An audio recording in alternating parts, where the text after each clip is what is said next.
Happy holidays, folks, and welcome back to December, the holiday event on the channel where I explore the death and downfall of the DCEU films. I'll be uploading a video every Monday, Tuesday, Wednesday, and Thursday between December 4th and December 28th. I will be picking apart these movies with spoilers, so be wary of that. And if that interests you, kick back, relax, grab some snacks, because today we're talking about...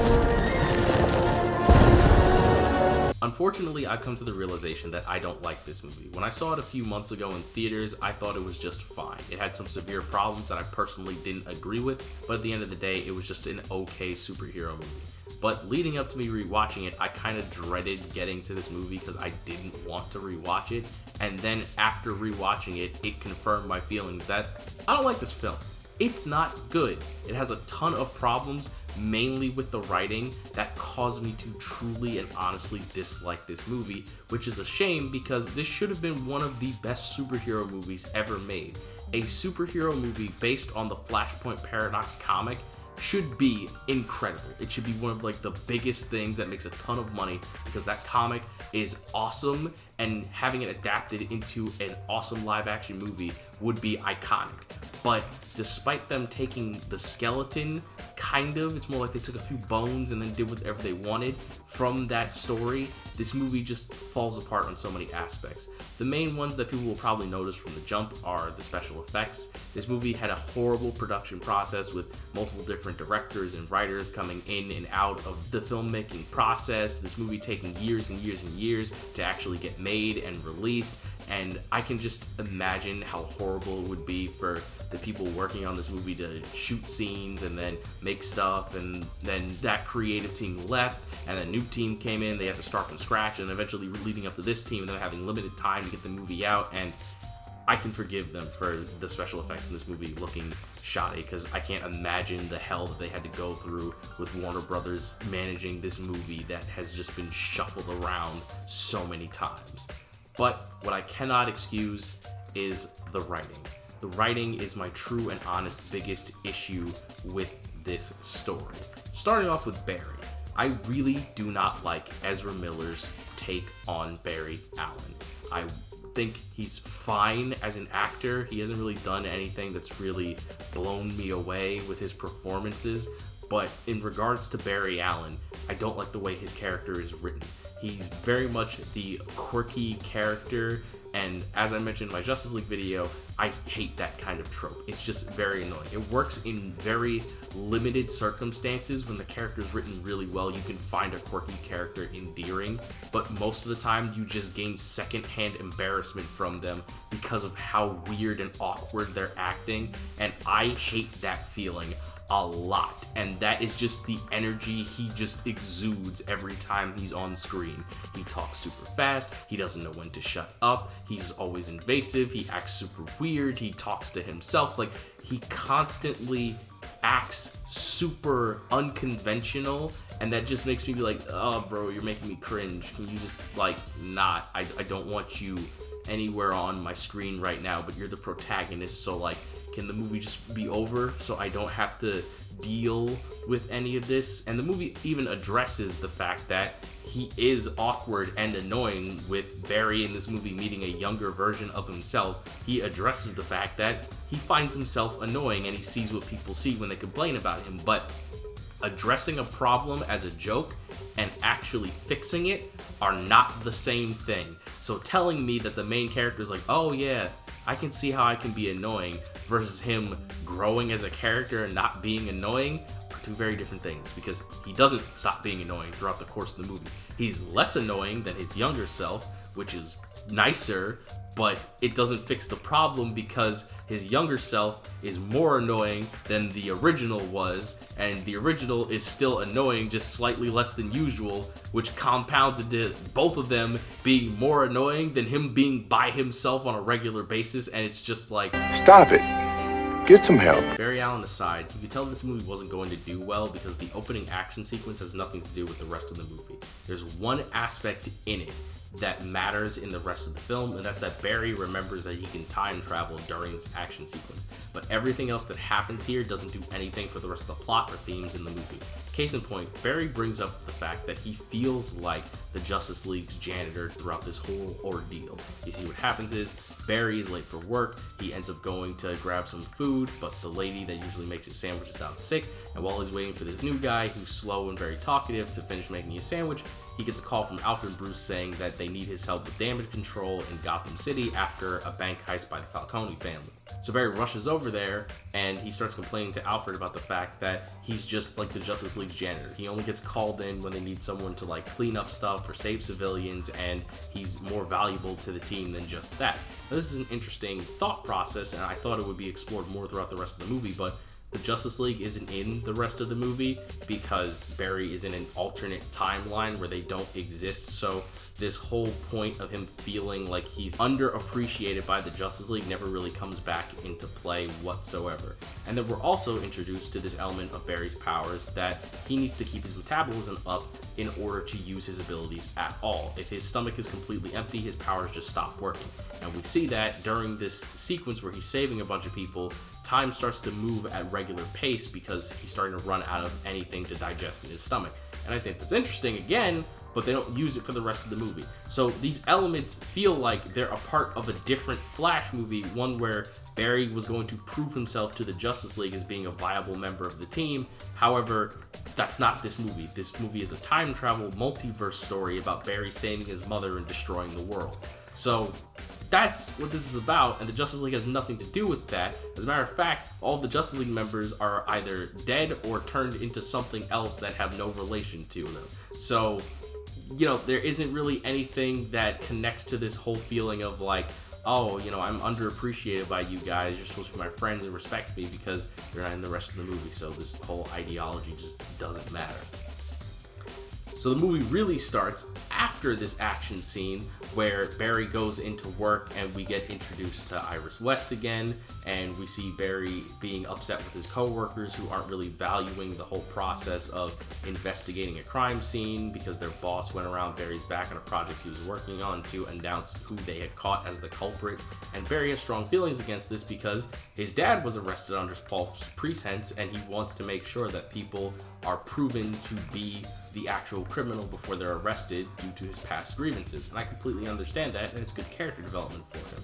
So fast forwarding a bit, Barry talks to Bruce about the fact that he realized he could time travel again, and he could probably time travel back in time to the point where his mom died. Bruce sheds some words of wisdom, telling Barry that their trauma is what makes them who they are, and they need to hold those scars instead of trying to repair them, and that he shouldn't travel back in time because it could cause a catastrophe. So Barry ends up disregarding what Bruce says, and after a conversation with Iris, he comes up with a plan to travel back in time and change things to save his mom without messing up anything. And before I forget to mention this, Barry is more hell-bent on doing this because tomorrow, in the movie's time, is his dad's retrial, and they don't have any new evidence in order to prove that he wasn't the one that killed his mother. So Barry then travels back in time to fix the day that his mom died. And the reason his mom ended up dying is because she forgot to buy a can of tomatoes while she was making dinner, and she asked her husband to go out and get it for her. And while he was gone, someone broke into the house, killed her in shock that anyone was in there when he tried to break in and rob it. And then when the dad got back, he was framed for the murder. Now, I'm going to put a pin in that here. I have a severe problem with this. In the comics, the reason why Barry's mother died is because of Barry's arch nemesis, the Reverse Flash, aka Eobard Thawne. Thawne is a speedster like Barry, so him murdering Barry's mother and his father being framed for it makes perfect sense because A, his dad was in the house when it happened, and B, no one's going to believe that an evil time-traveling serial killer that can move at supersonic speed murdered my wife as a viable argument in court. So, it makes sense that Henry was framed for Nora's murder. But here, I feel like there'd be so much evidence proving that he didn't do it that he shouldn't have been framed because, first of all, someone broke into the house to steal from them. So wouldn't there be evidence of a break-in if this person did that? Wouldn't there also be evidence of a struggle if he went and attacked his mother, Barry's mother, Nora, before killing her? So like, wouldn't these things indicate that there was someone else in the house while he was away? I understand he doesn't have an alibi for being out because his face wasn't visible on any of the grocery store cameras and he didn't have anyone that could, you know, mention where he was, and they don't take Barry's testimony because he was a child at the time. But I feel like just the crime scene of where his mother died would have been worth more than just like, oh no, he did it, because like who else could have possibly did it? It's not like people break into houses and kill people. It's not like that's ever happened before. So it's just very strange that they changed this element of Barry's backstory to something that is arguably more nonsensical than a time-traveling supervillain killing his mother out of spite.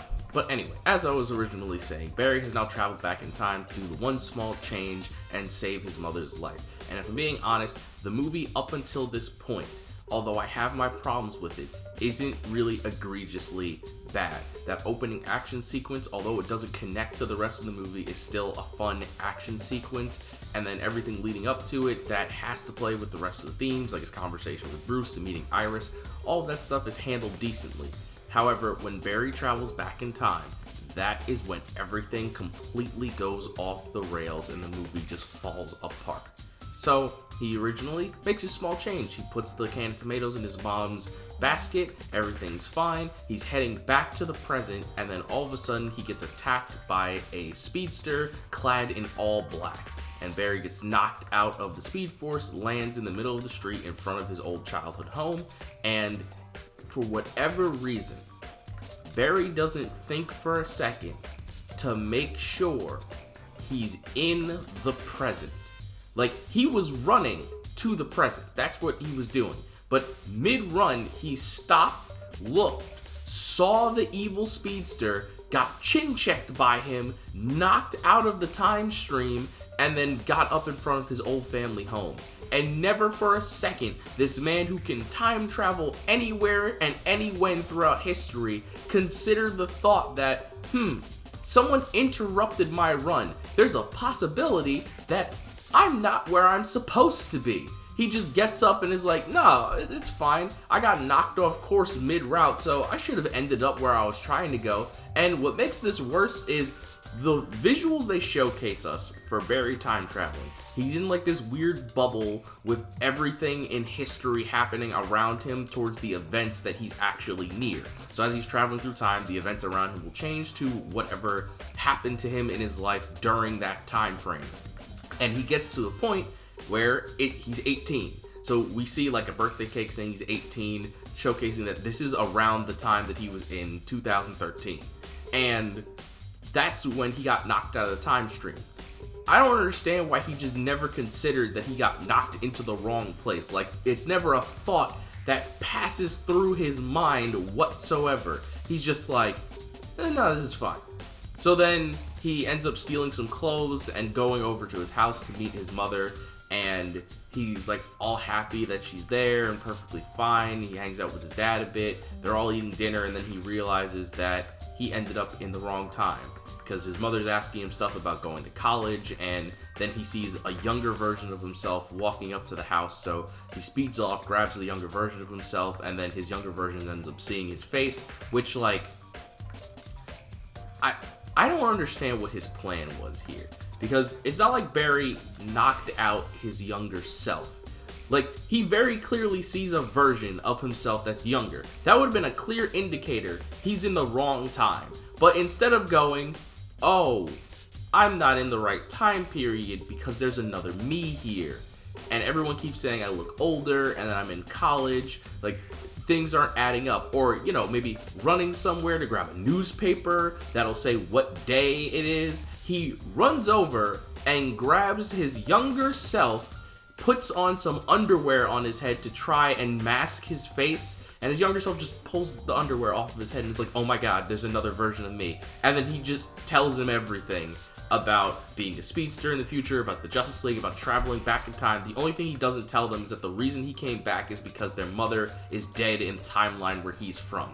And it's just like, dude, you had to make one small change. That's it. You thought if you made one small change, everything would be fine.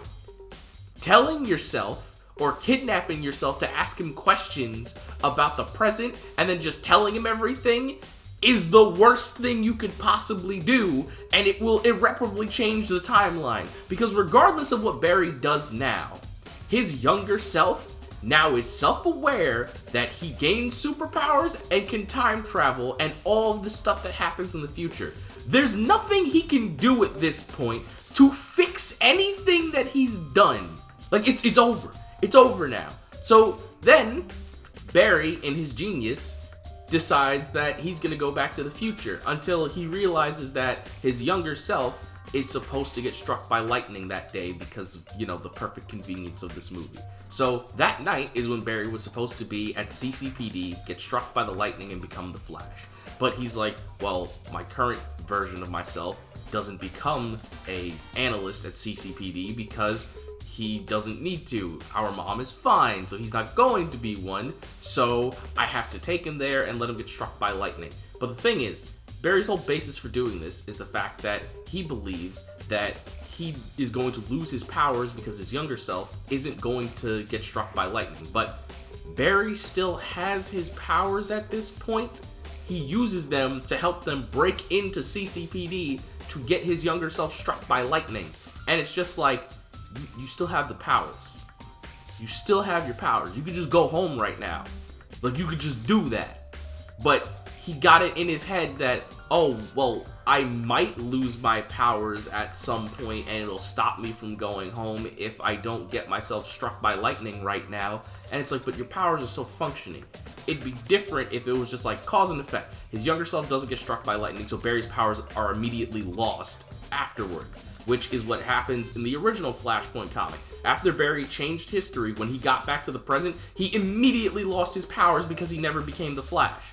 That makes sense. But here, it's like, well, we need Barry to have his powers to break them into CCPD, but he's going to break them into CCPD because he's afraid that he's going to lose his powers. And it's like, why is everything so complicated for no reason?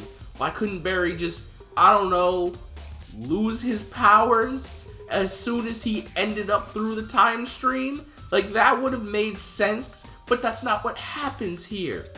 So Barry and his younger self break into CCPD. He puts his younger self in front of the location he was where he gets struck by lightning, but then his younger self hears him say that, wait, we're supposed to get struck by lightning, and then he starts freaking out, like, oh, I don't want to get struck by lightning, blah, blah, blah, blah, blah. And then they both get struck by lightning, and this has always bothered me since the movie originally came out in theaters, is that when the lightning hits both of them, instead of hitting Barry, who is now immune to electricity because of his powers, and giving his younger self powers, it, for whatever reason, transfers the future Barry's powers to the younger Barry.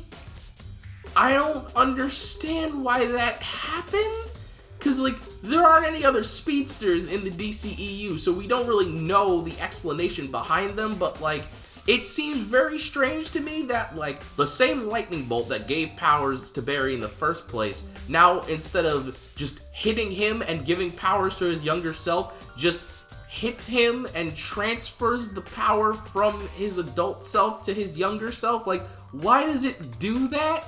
It doesn't really make any sense. Or the other way it could be is that when the lightning bolt hit him, it took away his powers, and then when it hit the younger version, it gave him powers. But, like, that still doesn't make any sense either, because why is it gonna take away the powers when it's the cause of him having... It's just a plot convenience. It is just a ridiculous plot hole and plot convenience for the script, because they want to do the iconic Flash storyline from the Flashpoint comic where Barry gets struck by lightning in an electric chair while working with Batman to get his powers back.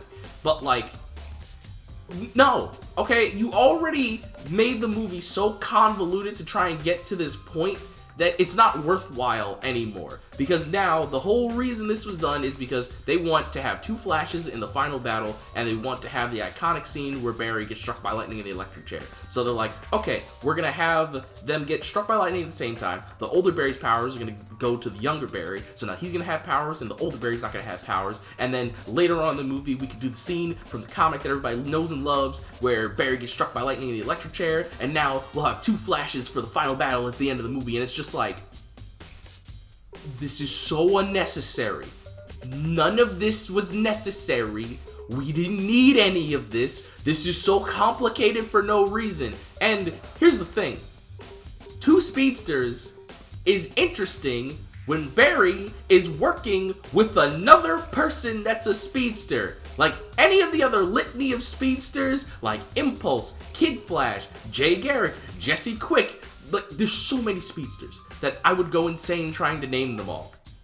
When Barry teams up with somebody else, it's cool because they're another person that utilizes the same power set differently than Barry does. But having two versions of Barry that are already annoying isn't cool. So like, the whole point is just stupid. Like, I don't need this whole extra plot line. This is so annoying to me. Anyway, now younger Barry has powers and older Barry doesn't. And this is why I was saying earlier about the whole transfer of power things, because if the younger one getting powers was supposed to sustain the powers of the older one, then why does the older one not have powers anymore but the younger one does? Which is why I believe that like the lightning bolt took Barry's powers and gave them to his younger self rather than it just giving his younger self powers, in turn sustaining the older one. Or it's just a plot hole for the movie because they didn't think too hard about what was going on here and they just wanted an excuse to get rid of the adult version's powers and give it to the younger one. Nevertheless, they try to leave CCPD and the older Barry tries to use his speed, but it's not working, which leads to a terrible comedic sequence where he's just running around like an idiot, and this was not funny to me. I didn't find it funny the first time I saw it. I definitely didn't find it funny the second time I saw it. And part of the reason I don't find it funny is because what makes this comedic is Ezra Miller's physical acting here, and it just reminds me of the fact that I hate the way he runs. The Flash has a very simple running style. He runs kind of like a normal person runs. But Ezra Miller, I don't exactly remember what this running style is, but he learned some kind of running style that someone who's like really fast uses to run, and that's what he uses for the Flash. But it just looks stupid to me. Like, sure, in practicality, this might help a real person run really fast. But looking at it on screen looks absolutely ridiculous. The way he like flails his arms from like back and forth, like it just looks dumb. And seeing him do this without the special effects of him moving fast just makes it look even dumber. But anyway, now the next problem has arisen. The old Barry doesn't have his powers to get back to the present, so he's got to figure out how to get them back. But before they can think of that, Zod arrives on Earth, and the adult Barry remembers, oh yeah, that's right, I forgot I got my powers just a few days before Zod came and attacked Earth. This is bad. We need to find Superman and the Justice League, which at this point, the adult Barry just doesn't care about messing with the timeline anymore. Originally, he just wanted to make a small change so that the timeline wouldn't be changed, but he just doesn't care at this point because now he's like, oh, that's right, Zod ends up killing millions of people with his world engine, so if we assemble the Justice League early, then we should be able to stop him from doing all of that, which, for context's sake, the Justice League isn't supposed to exist for another 4 years. So, yeah, that's a bit early. And he just goes, okay, now let's look up where all the Justice League members are. And all the members not existing makes sense, except for Wonder Woman. Because every single member, he meticulously looks up their persona and who they are as a person to make sure that they don't exist. Except for Diana. He looks up Wonder Woman on the internet and nothing pops up, which it wouldn't, because Diana didn't reveal herself to the world again until 2016 when she helped Batman and Superman fight Doomsday. So him looking up Wonder Woman wouldn't have any hits. Now if he looked up Diana Prince, that would have been different, but he never says that. He says Wonder Woman, and then they have a stupid joke where he finds a magician in like Las Vegas or something who calls herself the Wonder Woman. And it's just like, okay, so look up Diana Prince now. He calls her Diana, but he never says he looks up Diana Prince and then doesn't find anything. And I'm just like, so what was why did you, this is so stupid. Because everyone else, he looks up their identity and their persona. He's like, okay, Arthur Curry. I know he's Aquaman. Let me look this up. Okay, there's no Aquaman. Let me look up Arthur Curry. There's his dad. I know him because he lives at that lighthouse location. He calls the dad, and the dad's like, yeah, no, I've never been married, and I don't have a son. So he's like, okay, so Arthur wasn't born here. He looks up Cyborg, Victor Stone, and he goes, okay, Victor hasn't had his accident yet, so he hasn't become Cyborg. Okay, let me look up Clark. This is before Clark would have been Superman because he shows up to fight Zod, so let me find where Clark Kent landed. He looks up Clark Kent, and he doesn't get any hits. And he's like, well, this is weird. Where's Clark? He should have crash landed here. I don't understand why he isn't here. So wait a minute, that means that the Justice League doesn't exist. There's no superheroes to stop Zod. And then he makes a passing comment about Batman, and then Barry's stupid... I didn't mention this, but Barry has a bunch of roommates that are basically a bunch of stoners, and they're just super annoying. Like, they're supposed to be funny, and like it's supposed to be like a hectic scene that like, oh, young Barry has a bunch of stoner friends, and it makes the older Barry irritated because he's trying to focus and do everything, and it's like, it's not funny. It's not funny. Like, this movie tries so hard to be funny, and it just isn't funny, and it's really irksome. So Barry mentions Batman, and then one of the roommates makes the "I'm Batman" line, and then he's like, okay, so Batman does exist. So then him and the younger Barry go to Gotham to beat Batman.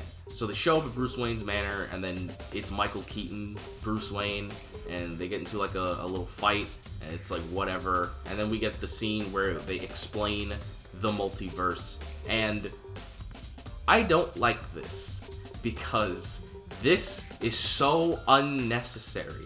The original Flashpoint storyline is just a time travel story. Barry traveled back in time, he changed one event, and it caused a paradox effect, changing all of history. That's it. There's no multiverse. It's just a simple time travel storyline. Just because they wanted Michael Keaton's Batman and that stupid montage sequence at the end where they show a bunch of multiverse DC universes, this is now a multiverse movie. So we get a scene where Michael Keaton explains the multiverse, where he's like, the multiverse is like a strand of spaghetti. You thought that you had one strand that branched off into something different after changing an event, but that's not how it happens. It's more like a fulcrum, where if you change one event, you pop to a different axes with a different timeline where events are different in the past and future, and I'm just like, okay, I know how the multiverse works. I don't need you to explain to me how the multiverse works. Besides, this is more convoluted than if you just said it's a multiverse thing and Barry is in a different reality, because they explain that, you know, certain events in the multiverse always happen because it's like fate and they can't never not happen. They're attracted to each other like magnets, and it's like, okay, cool. I guess this is supposed to be the justification for why Supergirl and Batman still exist in this universe, but no, because like the rest of the Justice League still doesn't exist. Like, Victor's not Cyborg, Aquaman was never born, and Barry wasn't going to become the Flash without his future self's interference. So like, the Justice League didn't assemble in this universe, and they didn't exist at all. The original Flashpoint I feel like would work significantly better because like, all of those heroes still exist. Their lives are just different. They're all doing different things. So like, arguably unifying them to save the world makes more sense. It's like, well, these characters still exist and they can be formed into this team. Their lives would just set them on a different path. They never formed it. But in this universe, Kara is not Clark, and she got locked in a Siberian prison who no one would have known about if it wasn't for Future Barry. Young Barry never would have become the Flash if it wasn't for Future Barry being there, and then Batman would have been retired if, again, it wasn't for Future Barry. So like, saying like, oh, these events, they always seem to happen because of blah blah blah, like, it just doesn't work as much because it's all being interfered by a man who time traveled from a different universe. It's whatever. This movie just falls apart, but it gets worse with the whole time travel multiverse nonsense thing later on, and we'll get there when we get there. So now they've got the help of Batman after a while of him being brooding and not wanting to help and being retired. So he gets clean shaved, puts his batsuit on, helps them find out where Supergirl is. There's an emotional moment between Barry and his younger self where the adult Barry is hesitant to tell him that their mother died, and he's kind of lashing out at him, and he apologizes a bit. And then the three of them leave to go save Supergirl from the Siberian prison. I actually like all the Batman action scenes in here. I'll give Andy Muschietti credit where credit is due. I think all of the action scenes with Batman in this movie do something that a lot of Batman movies haven't really done, and it's get like the speed and force behind Batman's like skills, because Batman, I imagine him moving like Arkham Batman does. Not just because I played those games when I was younger, but like I mainly grew up on animated stuff from Batman, so like I'm used to him moving faster and more unrealistically to keep up with all of these super beings. And obviously they do a lot of practical effects with a lot of movies where Batman doesn't really fight as much because of suit designs. Like in the Tim Burton Batman, the suit was too rubbery and thick for him to really move around the way you would expect someone to move if they were fighting with martial arts. And then, like, you know, Christopher Nolan's Batman, it, like, shifted between, like, you know, lots of cuts and shaky cam to more choreographed fights, but you never really got the same idea of Batman being this master, martial arts master that can take on crazy monsters and superpowered beings. And I think they do a good job here between the special effects and, like, the choreography. And I think Matt Reeves, the Batman, does a great job with the, you know, martial arts choreography. But he's only been fighting normal people. I'm curious to see how, like, in part 2 of that, he deals with, like, monsters and stuff, because that would be cool. But I'm drifting off topic here. The point is, I like the Batman action scenes in this movie. So, they save Supergirl. They're like, oh, wait, it's not Clark. Whatever. We're going to save her anyway. So they save Supergirl. They leave. They escape. They go back to Wayne Manor. And then I find this scene very funny. So, like, Supergirl wakes up. And she's like, why did you save me when you knew I wasn't my cousin? And Barry's just like, well, because it was the right thing to do. And then she's like, I'm weak. And they're like, well, take her outside and, you know, let her get sunlight because Kryptonians get strong from sunlight. Which, I will give credit where credit is due. I'm happy they finally said that, because in Man of Steel, they made it seem very much that it was Earth's atmosphere is what made Clark strong. But it's the sun. It's always been the sun. That's what makes Kryptonians strong. I'm happy that they finally got that right at the end of this universe. Anyway, so they take Supergirl outside. She puts on her suit. She gets, you know, increased in strength. And young Barry is talking to her, and he's like, yeah, we need your help to save the world. And she's like, why should I help you save this world? He's like, well, because although there are people who are terrible to you and locked you in prison, there's also innocent people that deserve to be saved. And she's like, yeah, I don't believe that. I think your whole planet sucks. And I'm just like, you can't make that moral argument here, because your uncle is about to destroy and genocide every human on this planet. Your moral high ground doesn't exist of, oh, all humans are bad, when you're a good person, but your uncle is gonna destroy everyone on the planet. Your moral high ground here doesn't exist of like, oh, all humans are bad, but Kryptonians aren't bad. Well, I'm just trying to find a home because you've got an entire militia that's about to genocide an entire planet. So, like, Supergirl, maybe get off your high horse. Stop floating on it, okay? Right? Come down to the ground. Realize you don't have a moral high ground, and maybe we can have a civil conversation here. But she leaves, and she goes to the scene from Man of Steel, where Superman was supposed to be captured with Lois and go up to Zod's ship, but Zod arrives there and he's like, you didn't bring me the Kryptonian, well, I'm gonna kill you all anyway. Which, like, by the way, how is that going to work in his favor? I'm just putting this out there. Like, if Zod needs Kara in order to reignite Krypton, wouldn't activating the world engine and killing people stop him from doing that? Like, is it that Kara would just survive the world terraforming so he doesn't have to worry about it and that's what he needs to do? Because otherwise, how is he gonna, like, you know, like, I don't understand how killing everyone is gonna help him find Kara. Also, this literally just occurred to me as I'm recording this. How did Zod find the planet? Because in Man of Steel, the reason why Zod found Earth was because Clark activated the Fortress of Solitude.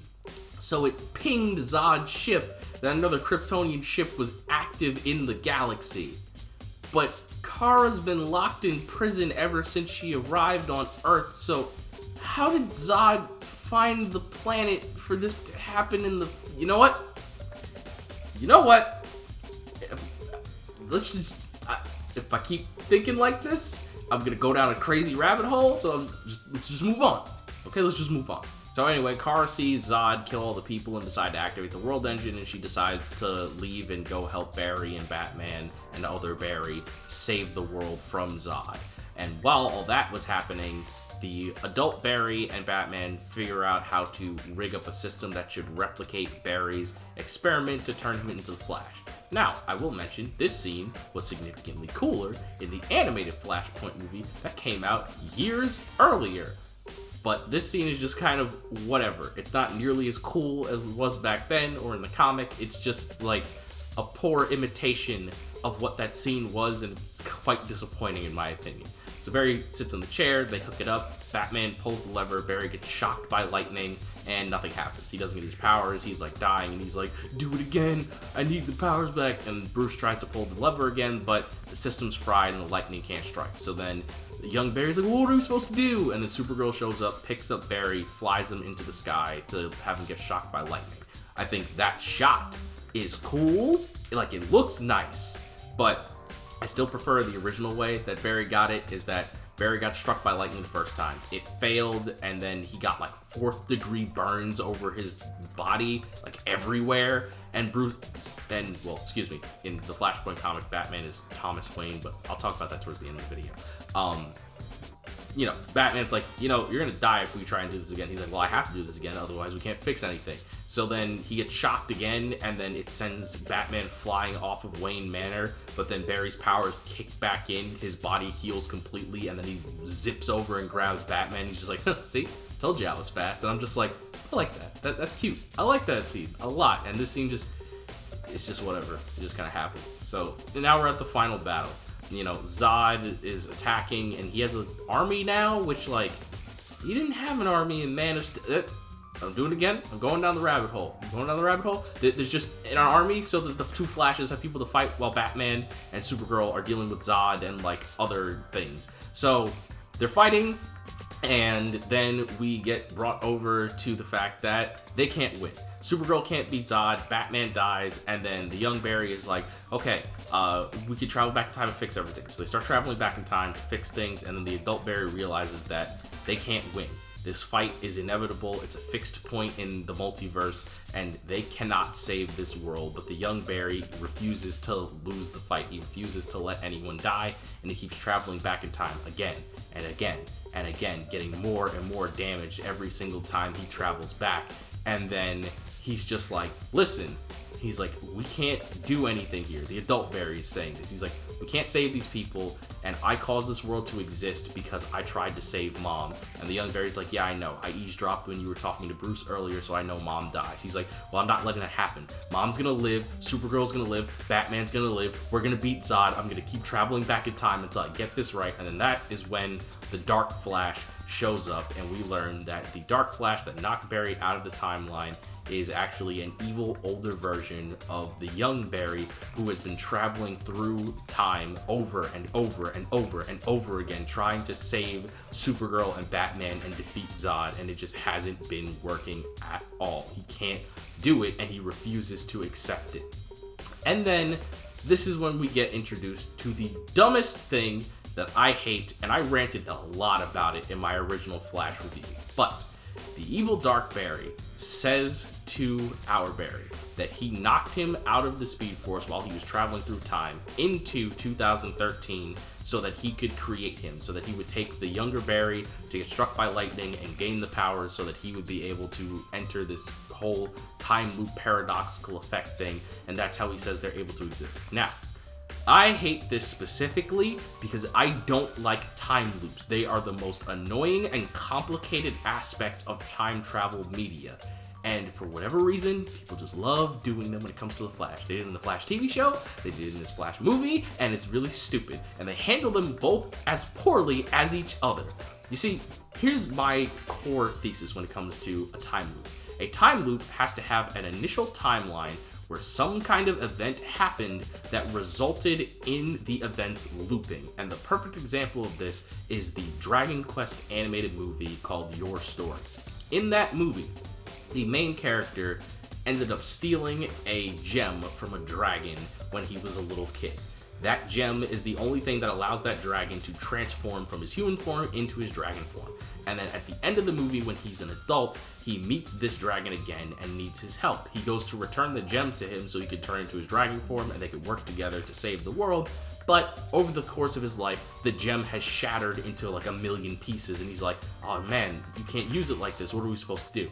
So he ends up going to some fairies who send him back in time with a fake gem to swap out with the one his younger self had. So he does that. He steals the one that his younger self had and replaced it with this fake one. So then he goes back to the present, he gives the real one to the older dragon, and time still happens exactly the same.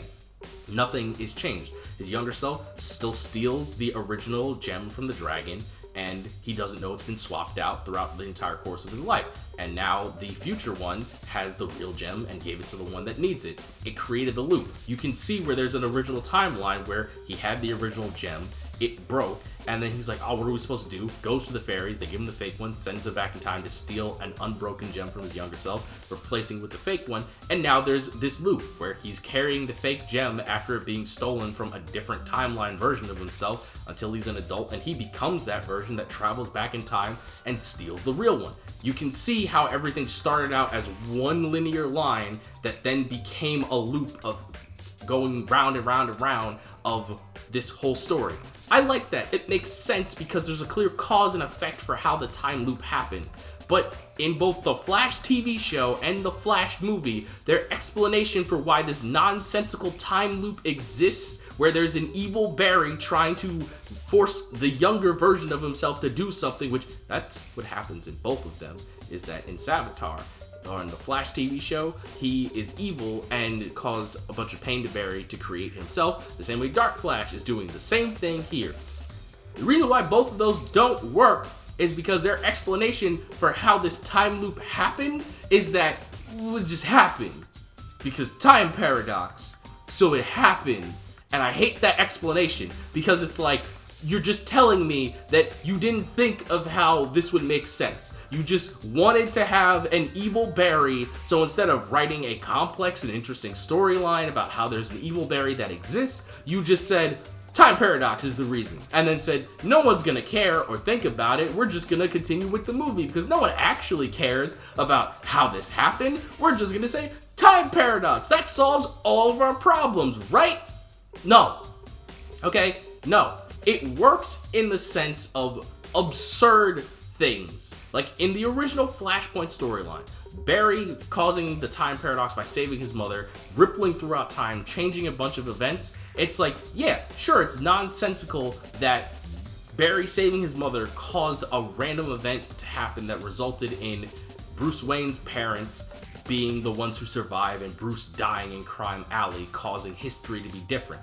Sure, that doesn't make sense, but that works in the frame of a ridiculous paradoxical effect because it's so far off from what Barry has done that it's more like time just lashing out and ripping itself apart because something that wasn't supposed to happen happened. But in regards to this evil Barry, he's too intrinsical to the plot happening to just go like, paradox, don't worry about it. Like, it's too important to the plot. He's too much of a intrinsical character for you to just wave it away with wibbly wobbly timey wimey nonsense, and it drives me insane because this is the second time that it's happened. But now the movie's basically ending. Barry gets into a fight with his older evil Dark Flash version of himself, which it's not really that interesting. His younger self just kind of attacks him. It doesn't work. Then the older one tries to kill the variant one that we know as the true Flash because he's planning to go back in time again and let his mother die. And then the older evil Flash ends up killing the younger version of himself, wiping him out from existence, which, like, I guess this is because our Flash is technically from a different timeline and universe, so, like, his younger self dying didn't affect him dying, even though, like, the whole thesis of, like, the earlier part of the movie with the powers was that he needed his younger self to get struck by lightning, otherwise he wouldn't be able to keep his powers and shit. It's just stupid. The movie is just doing things and just using time travel as the excuse for why the stuff doesn't make sense, but, like, that doesn't work here. Like, using a weird element to say something doesn't make sense works in very, very, very, very, very, very, very small situations, and it does not work at all here. Like, you need to actually have a reason for why this stuff doesn't make sense. So, our Barry travels back in time. He takes the can out of the mom's cart. He has a heartfelt conversation with her. He lets her die. But, of course, despite the fact that this whole movie's lesson is don't fuck with time, Barry does not learn his damn lesson. So the tomatoes that were on the bottom shelf, he switches with the stuff that was on the top shelf so that his dad will look up and his face will be caught on camera. So when he goes back to the present, during the trial that his dad has, his face will be visible in the footage so he'll be set free from prison. And why? The whole point of this movie is that Barry needs to learn to accept that things suck sometimes, that his trauma is what made him the Flash, that he can't change time, but the movie ends with him doing the thing that he said he was going to do at the beginning of the movie. He said, well, what if I just change one little small thing so that nothing bad happens? And that's exactly what he does. That's exactly what he does. The whole point is that you can't even change a small thing because then it causes a ripple effect and bad things happen. That was the point. That was the whole point of this entire movie. But no! He gets to change this one small thing and his dad gets free from prison. And now George Clooney is Batman and then movie over. That's it. I'm not kidding. That's where the movie ends. We're not getting a Flash sequel to see how the repercussions of this happen. And now I'm going to take a sidebar to explain why this does not work on a fundamental level outside of it messing with the whole theme and point of the movie. So, in the original Flashpoint, when Barry goes back and decides to let his mom die, it still causes a paradox effect and changes the universe. This is what changed the original DC Comics into what we currently know as the New 52. That's what I believe should have happened here, and as a matter of fact, I think what should have happened here should have been even more bombastic. You see, there is a movie called Justice League Dark Apocalypse War. In that movie, Darkseid wins. He takes over the Earth. It's terrible. Everything sucks. And the movie ends with John Constantine telling Barry to travel back in time and change something in history to alter the universe again, because things can't possibly be worse now than they are currently if you change everything. And it's like, all right, cool, that makes sense. He travels back in time, the movie ends. You don't see what he changes, and that's how that universe became what we currently know as the Tomorrowverse in the DC animated movies. So, like, I think The Flash should have ended like that. It works significantly better instead of him traveling back in time, changing something small, and then getting everything that he wants. It doesn't work that way, because the other two iterations that showcase this, Barry doesn't get what he wants. He doesn't want to have to change time again. He wants to have everything go back to the way it should be, everything to be happy and normal, but there are repercussions to time travel that he just has to accept that happens after he changes everything. And I like that. And also, Barry gets changed when he does this. Barry doesn't remember what happened to him throughout Flashpoint and all these events when he massively changes history. It creates a new universe. So I think they should have, done that instead of, oh, hey, we got George Clooney to be Batman in the movie for, like, one scene, because remember when he was Batman in the movie that everyone hates but, like, finds funny now? Remember that? You guys like that cameo? It's funny, right? You think this is cool, right? Right? Why is no one laughing? Why is the movie bombing in the box office? Guys, please, wait, give us your money. Like, it's so bad. And also, I mentioned earlier that I was going to talk about how Batman in the original Flashpoint isn't actually Bruce Wayne. So there's a very heartfelt moment that ends the Flashpoint comic that I was really hoping to see in this movie, but we don't get that because we don't get to have nice things. So originally in Flashpoint, Bruce is the one who dies in Crime Alley instead of his parents, resulting in his mother becoming the Joker and his dad becoming Batman. So in that comic line, Barry ends up working with Thomas Wayne Batman, and they become friends throughout the whole Flashpoint ordeal. And before Barry ends up traveling back in time and resetting everything, he gives Barry a letter to give to Bruce. So when Barry changes time and everything goes back to normal, the last thing that happens in the comic is that Barry goes up to Bruce and he gives him a letter from the variant version of his dad from the Flashpoint universe. Bruce reads the letter, he starts crying, and he's very grateful that Barry got to give him this letter because he gave him the closure of what happened to his family. I feel like that's how this story should have ended, especially since Bruce is in this movie and tells Barry that their trauma is what makes them heroes. I think he should have at the very least given him that letter, but instead, we don't get that because, we got Michael Keaton back as Batman. That's so much better than this emotional, well-written, character-driven moment, right? And, you know, we got an evil version of Barry instead of Eobard Thawne on the big screen, and, you know, because that's better, right? And then, like, everything is all multiverse now, because multiverse is cool, so we got to see Nicolas Cage Superman, because that's better than a well-written story, right? Right? You know, we got all this fun stuff that makes you happy instead of a cool movie, right? Because nostalgia is better than good writing, right, guys? Yeah, I'm not happy. I'm not happy, and the longer I sit with this movie, the more and more I hate it. So I think I'm just gonna go now, and I hope you have a wonderful holiday season. Still got a couple more videos left in this series, so yeah, I hope you enjoyed the video. Link in the description for my thumbnail artist who made the thumbnail, as well as my Twitter if you want to yell at me or whatever. I can use the followers. Also, like, subscribe, comment, all that YouTuber nonsense. And remember, folks, I'm the innocent villain. You're innocent until proven villainous, and I will most definitely catch you next time.